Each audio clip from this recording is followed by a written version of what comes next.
Did Caitlin Clark really not deserve Athlete of the Year? Or is something much bigger happening inside the WNBA?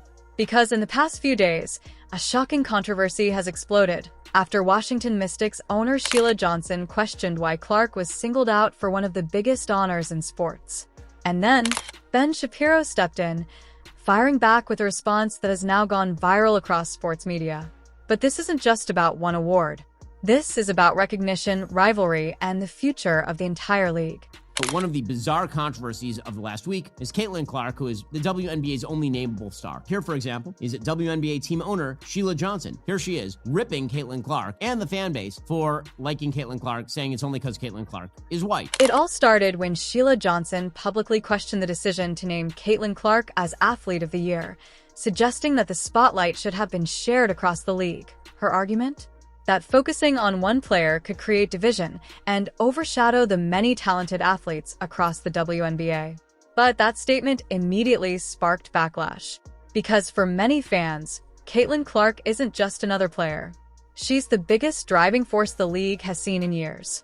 Why couldn't they have put the whole WNBA on that cover and said the WNBA is the league of the year because of all the talent that we have? Because when you just keep singling out one player, it creates hard feelings. And so now you're starting to hear stories of racism within the WNBA, and I don't want to hear that. We have got to operate and become stronger as a league and respect everybody that's playing. Enter Ben Shapiro, who wasted no time dismantling that argument. Shapiro pointed out something simple, but powerful. You don't put an entire league on the cover of a magazine. You highlight individuals who change the game. And according to him, Caitlin Clark has done exactly that. In fact, reports show that a massive portion of attendance for some teams came during games where Clark was playing. Which raises a serious question. Is this just about fairness? Or is it about how success is being recognized? You're not putting the entire WNBA on the cover because not everybody can fit and nobody knows who any of those people are. By the way, 31% apparently of the entire Washington Mystics ticket sales this year came in 2 games. I will give you a guess as to which player was featured in those 2 games. Let's take a closer look at the impact. Caitlin Clark didn't just enter the league. She transformed it from record-breaking viewership to sold-out arenas to massive social media engagement. Clark's presence has directly influenced the WNBA's growth. And even critics admit, she's brought unprecedented attention to the league. Look, I'm going to be completely honest about this. I thought what Wizards owner Sheila Johnson said about Caitlin Clark came off as racist. Sheila Johnson is the black billionaire owner of the NHL's Washington Capitals, the NBA's Washington Wizards, and the WNBA's Washington Mystics. Johnson said she did not agree with Time magazine making Caitlin Clark the first ever WNBA player to be Athlete of the Year. But not everyone agrees on what that means. Some believe the spotlight should be shared equally, while others argue that greatness deserves recognition. This debate has quickly evolved into something much bigger. A conversation about identity, about competition, and about how leagues grow in the modern era. Because here's the reality. Sports thrive on stars. And every major league, from the NBA to global soccer, has been built around standout players who draw attention. And with putting Caitlin Clark on the cover. Johnson said the entire WNBA should have been chosen as the League of the Year and that numerous stars should have been put on the cover. She said the WNBA has a long legacy of black stars and that, and I quote, "Something clicked with the WNBA last year because of the draft. It's not just Caitlin Clark, it's Reese," as in, of course, Chicago's Angel Reese. Sports analysts and commentators have also weighed in. Some defend Sheila Johnson's perspective, arguing that the WNBA has always been built on collective talent. Others say dismissing Clark's impact ignores what the numbers clearly show, and then came another layer. The discussion about how media narratives shape public perception. Because once a story like this goes viral, it doesn't just stay about basketball.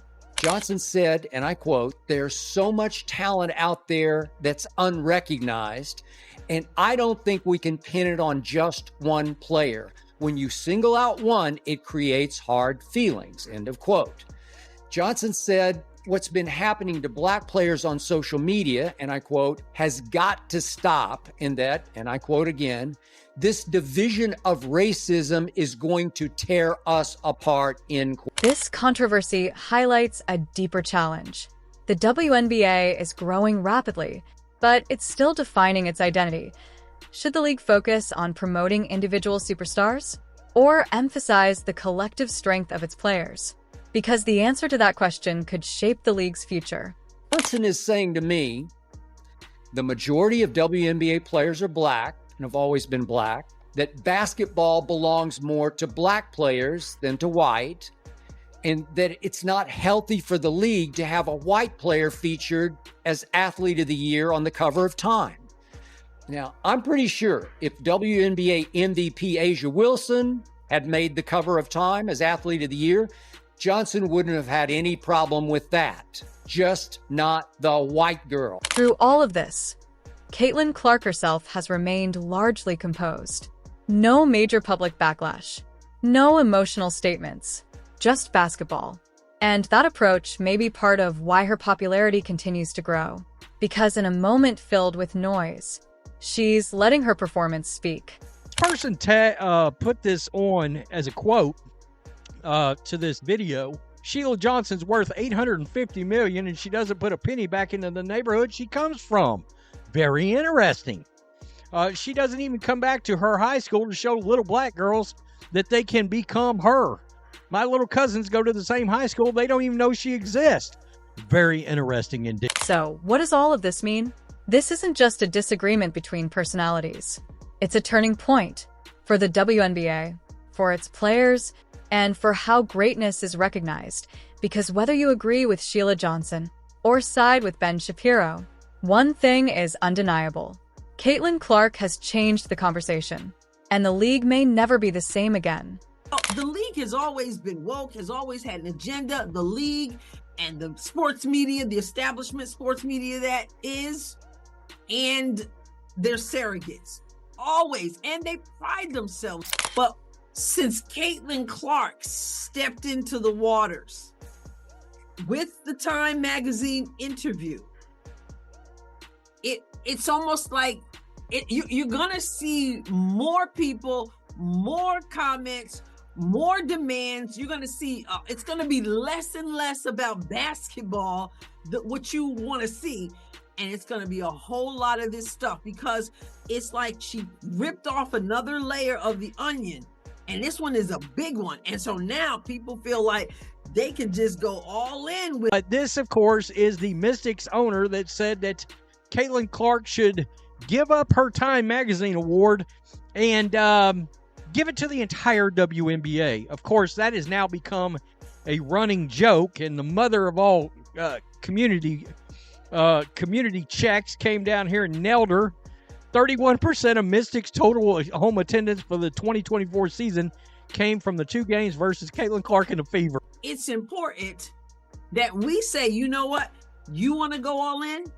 You want to go in, people with a lot of nonsense? Then guess what?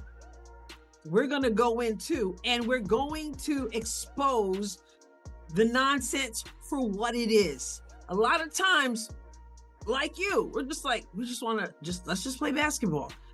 But then when they start saying nonsense, like when the owner of a WNBA team, Sheila Johnson, Washington Mystics, when she says some of the stuff like she said that people are talking about today, it's like, okay, you want to play hardball? Then let's play. Now, that skinny white girl was the best thing that ever happened to the WNBA. She's already the most exciting and entertaining player in the league, the entire league, the one you can't take your eyes off of. Yet not once did Caitlin Clark complain about the bullying or the cheap shotting. Not once did she say anything but the right thing about how black stars had built this league. The skinny white girl detonated all that.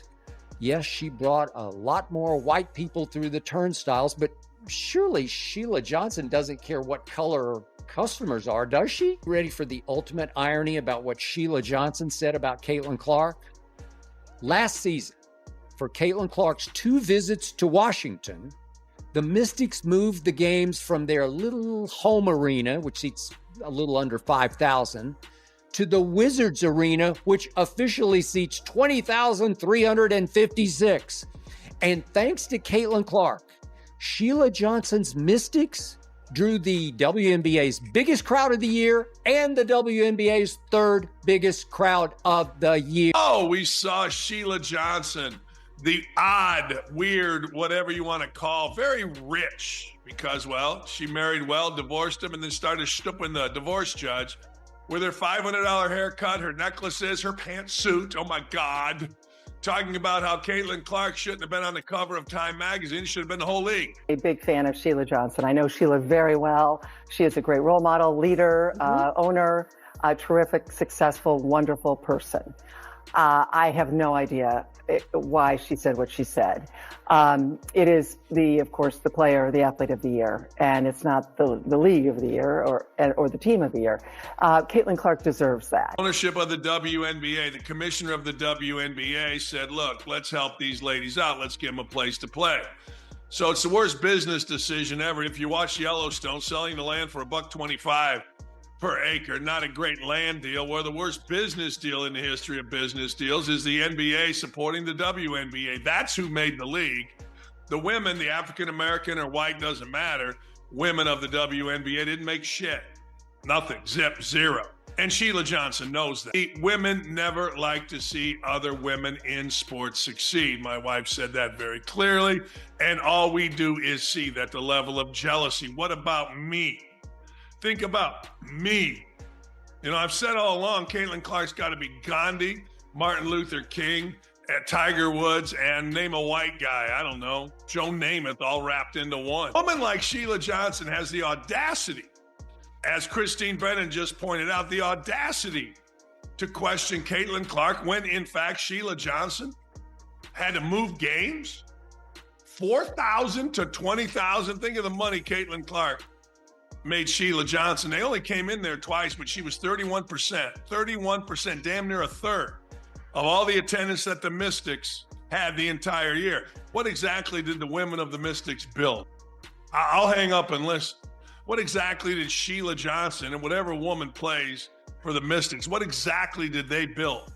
A league that was handed money to play in a 4,000-seat arena? Oh, just stop the stupid.